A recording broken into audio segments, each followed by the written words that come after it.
देखिए, मनरेगा बचाओ को लेकर लगातार कांग्रेस प्रदर्शन भी कर रही है और आज शहीद स्मारक पर भी तमाम कांग्रेस के नेता बैठे हुए हैं। हमारे साथ में आमेर विधायक प्रशांत शर्मा हैं। प्रशांत जी, क्या लगता है कि वाकई में जो पहले मनरेगा कानून था, अब जो बीबी राम जी किया गया है, क्या वो जनता के लिए हित में नहीं?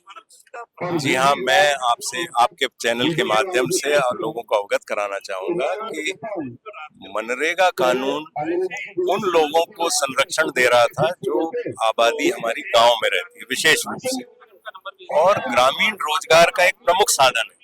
गरीब व्यक्ति के लिए अपने स्वयं के गांव में ग्राम सभा के माध्यम से जो प्रस्ताव किए गए कार्य होते थे, उसमें लोगों को वहाँ स्थानीय व्यक्ति को रोजगार मिल जाया करता था और स्थानीय व्यक्ति को रोजगार मिलता था, गांव का विकास होता था और गांव के विकास के साथ साथ उसको वहाँ दैनिक मजदूरी मिलती थी। साथ साथ जो महिलाएं उसमें काम करती थी, आप जैसा जानते हैं कि महिलाओं पे एक अतिरिक्त जिम्मेवारी अपने परिवार के पारिवारिक कार्य क्रियाकलापों की भी होती है, तो वहीं काम करके वो लोग वहीं के वहीं अपना घर गृहस्थी को भी संभाल लिया करते थे और मजदूर को पलायन नहीं करना पड़ता था शहरों की ओर। तो निश्चित रूप से ये एक बहुत वैज्ञानिक तरीके से बनाया गया, डिजाइन किया गया एक कानून था जिसको इन्होंने कमजोर करने का प्रयास किया। हाल फिलहाल में सर जो बीबी राम जी किया गया है, क्या इसमें कोई डिजाइनिंग में कोई कमी है?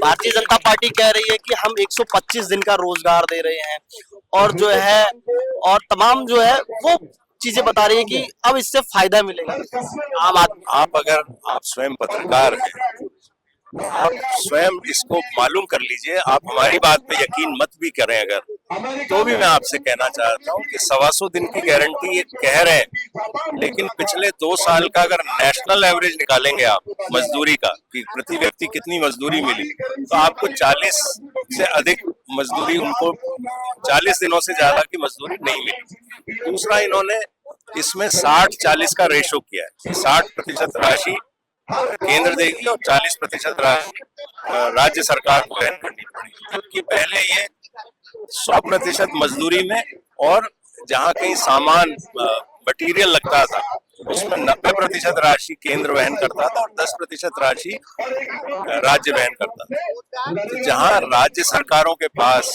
वेतन देने के लिए, सामाजिक पेंशन देने के लिए, अन्य प्रकार के भुगतानों के लिए जब पैसा नहीं है, तो 40% राशि वो कैसे वहन करेंगे? और जब 40% राशि वो वहन नहीं करेंगे, तो फिर निश्चित रूप से वो काम में कटौती करेंगे। तो काम में कटौती करने पे जो आम श्रमिक है, गांव का श्रमिक, उसकी बार्गेनिंग पावर खत्म हो जाएगी। उसको कहीं ना कहीं मजदूरी के लिए शहर पलायन करना पड़ेगा या जहाँ उसको मजदूरी मिलेगी वहाँ जाना। क्या लग रहा है कि सही तरीके से सर डिजाइन नहीं हो पाए, इसीलिए कांग्रेस और जनता जो है विरोध कर रही है? नहीं, सबसे बड़ी बात यह है कि केंद्र की जो सरकार है, भारतीय जनता पार्टी की जो सरकारें हैं, वो उनमें एक आइडियोलॉजिकल परिवर्तन है।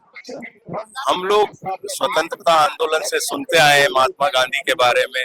महात्मा गांधी का जो स्वतंत्रता आंदोलन में जो उनका देश की आजादी के बारे में जो योगदान था, उसको बुलाया नहीं जा सकता। और ये लोग गॉडसे की प्रवृत्ति से प्रभावित है और कहीं ना कहीं मुझे ऐसा लगता है कि जहां महात्मा गांधी का नाम आता है तो लोगों के जहन में गॉडसे भी आता है। तो इसलिए वो ये चाहते हैं कि इस नाम को परिवर्तित कर दिया जाए और भगवान के नाम से इसको परिवर्तित किया जाए, जिससे कोई बोल नहीं सकता। हम भी ऐसा मानते हैं।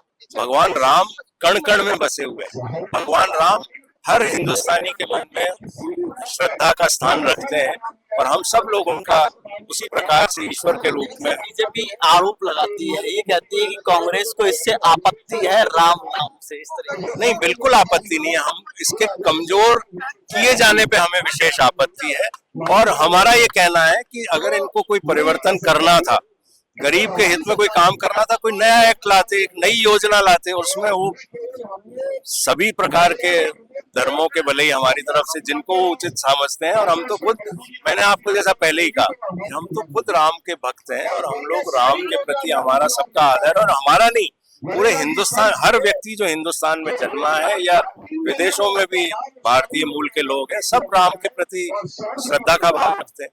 तो क्या जब कांग्रेस की सरकार आएगी, क्या इसमें वापस चेंजेस हो सकते हैं? निश्चित बात है। हम लोग तो अभी कांग्रेस की सरकार आएगी तब तो निश्चित रूप से इस बारे में कार्य किया जाएगा, लेकिन हम आज भी इस बात के लिए आमादा है कि जब तक पुराना जो कानून है उसको बहाल किया जाए, गरीब मजदूर को 400 रुपए की मजदूरी दी है, इस बारे में हम लोगों की आप लोगों के माध्यम से केंद्र सरकार और राज्य सरकार से मांग है। तो देखिए हमारे साथ थे आमेर विधायक प्रशांत शर्मा जो कि कांग्रेस से हैं और शहीद स्मारक पर बैठे हुए हैं, और भी विधायक आए हुए हैं कांग्रेस के, उनसे भी बातचीत करने की कोशिश करते हैं। सर, क्या लगता है कि जिस तरीके से कांग्रेस लगातार आरोप लगा रही है, भारतीय जनता पार्टी ये कह रही है कि राम जी बिल लेकर आए, कानून लेकर आए हैं, कांग्रेस को इससे आपत्ति है। मैं कहना चाहता हूँ कि जो मनरेगा कानून आया था, महात्मा गांधी राष्ट्रीय रोजगार ग्रामीण अधिनियम जो आया था, वो गांधी जी के नाम से, महात्मा गांधी के नाम से पहली बात तो मनमोहन सिंह जी इसलिए लेकर के आए कि महात्मा गांधी वो व्यक्ति थे जिन्होंने ग्राम स्वराज की अवधारणा। ग्राम स्वराज का मतलब है ग्राम की इकाई मजबूत होना, ग्राम की इकाई में गरीब, पीड़ित, शोषित उन लोगों को रोजगार का अधिकार। उनकी सोच के आधार पर मनरेगा कानून आया, और मनरेगा में 90-10 का जो रेशो था, 90% जो पैसा था वो सेंटर खर्च करता था, 10% स्टेट गवर्नमेंट खर्च करता था। 100 दिन की रोजगार गारंटी वो चला, यूपीए की सरकार में अच्छे से चला। और आप देखेंगे जब से एनडीए की सरकार आई, आप 11 ईयर्स कंपेयर करोगे तो इन 11 वर्षों में 50 दिन से ज्यादा रोजगार मनरेगा में ये लोग नहीं दे पाए। और ये बात करें 125 दिन की, हम कह रहे हैं आप 150 दिन दीजिए, हमें खुशी होगी कि आप 150 दिन दें, लेकिन आपने मूल धारणा को बदल दिया। आप 50 दिन से ज्यादा रोजगार आप दे नहीं पाए। आप 60-40 का रेशो आपने कर दिया, 60% सेंटर देगा, 40% स्टेट देगा। कहाँ से देगा स्टेट? पहले 10% देता था, तब भी रोजगार बड़ी प्रॉपर ढंग से उनको स्टेट को देने में पैसा नहीं होता था। अब 40% कहाँ से स्टेट देगा? ये जब से ये रूल लेकर के आए, ये नियम लेकर के आए, अधिनियम ये नया लेकर के आए डीवीजी राम जी, मैं आपको कहना चाहता हूँ ये गरीब की आत्मा को खत्म करने का काम, गरीब की आजीविका को खत्म करने का एक सोची समझी साजिश है। बीजेपी की सरकार उद्योगपतियों की सरकार है, अडानी अंबानी की सरकार है, और ये गरीब और उद्योगपति की लड़ाई है। और इस देश में जब जब गरीब और उद्योगपति की लड़ाई हुई है तो आप देखेंगे हमेशा गरीब वर्ग, इस देश की आत्मा, इस देश के लोग जीते। और मजबूती से कांग्रेस पार्टी या तमाम सामाजिक संगठन जो ये मूवमेंट पुराने मनरेगा के लिए कर रहे हैं, वो इसलिए कर रहे हैं कि गरीब को उसका हक मिलता रहे, गरीब का अधिकार जीवित रहे। बीजेपी उसको खत्म करना चाहती है, हम किसी भी दम पर उनको खत्म नहीं करेंगे। लगातार भारतीय जनता पार्टी ये कह रही है कि हम आम आदमी की थाली तक पहुंचने का कामकाज कर रहे हैं, आम आदमी को आगे बढ़ाने का काम कर रहे हैं। हाल ही में राजस्थान में डबल इंजन की सरकार है, अभी भजन लाल जी कह रहे हैं कि हमने बड़े बड़े रथ निकाले हैं, दूर दराज तक पहुंचाए हैं। क्या लग रहा है, पहले मेरा ये सवाल इसी में है कि क्या आपकी विधानसभा तक पहुंचा ये रथ, या राजस्थान के कोने कोने तक? हकीकत पूछेंगे ना तो उस रथ की ऐसी स्थिति है, उसमें 5 आदमी इकट्ठा नहीं हुए गाँव में गए। 5 आदमी, बीजेपी के लोग भी संतुष्ट नहीं है। बीजेपी के लोग भी ये कह रहे थे कि एक कैसा रथ है जिसने राजस्थान को पीछे ले जाने का काम किया, कैसा रथ है जहां राजस्थान में बेरोजगारी फैल गई है, ये कैसा रथ है जिसने गरीब को कमजोर कर दिया, महिला अत्याचार जहां पर बढ़ गए, जहां पर आज युवा दर दर की ठोकरें रोजगार के लिए खा रहा है, जहां पर आज नए जो स्टार्टअप्स है, उद्योग धंधे वाले जो नए लोग हैं वो आना चाहते हैं, उनकी स्कीम्स यहाँ पर बंद कर दी। तो मुझे लगता है कि ये जो रथ था, ये ऐसा रथ था जो राजस्थान को पीछे ले जाने का काम किया, और राजस्थान की जनता ने उस रथ में भागीदार नहीं बन करके ये संदेश दिया है कि भजन लाल जी की सरकार आज राजस्थान को पीछे ले जाने का काम कर रही है। इनके राज में राजस्थान को बहुत बड़ा नुकसान हो रहा है। और मैं कहना चाहता हूँ आज किसान, मजदूर, नौजवान, गरीब, महिला वर्ग, हर लोग राजस्थान में त्रस्त है।